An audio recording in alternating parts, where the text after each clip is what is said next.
所以观众朋友来看这新闻，讲到北韩最近用吊垃圾米仔的机轨，还有发射飞弹威胁到南韩的民众。南韩今仔日就宣布要停止2018年签订的919军事协议，要恢复军事分界线附近的军事训练。也打算月中的时阵呢，伫联合国安理会要来讨论北韩造成的安全威胁。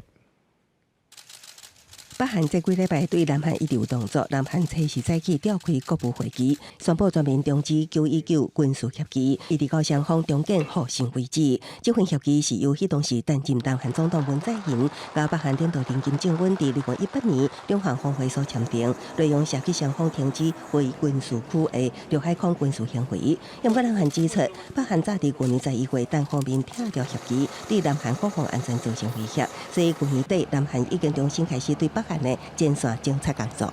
이러한 조치는 우리 법이 규정하는 절차에 따른 합법적인 것이며 그동안 9.19 군사 합의에 의해 제약받아온 군사 분계선 일대의 군사 훈련이 가능해지고 북한의 도발에 대한 우리의 보다 충분하고 즉각적인 조치를 가능하게 해줄 것입니다.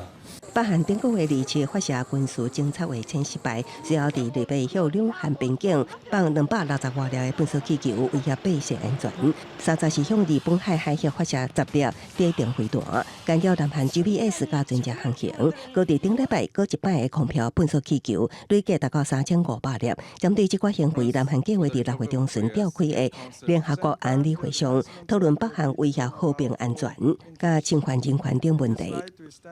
I just want to remind you that Kim Jong-un, the North Korean leader, himself announced the new concept, new policy. He said that he will regard South Korea as a foreign country and a foreign enemy, the most hostile foreign enemy. 南韩表示，美日韩三边合作会比以早更加紧密，以维护区域和平稳定。更加无排除中期对北韩的边境公布反制。有专家认为，北韩连续几度是因为统治正当性受到威胁，包括顶5月2次展开的中日韩峰会，甲这个时阵南韩甲非洲举行的多边峰会，拢互北韩感觉压力。公司新闻两岸编译。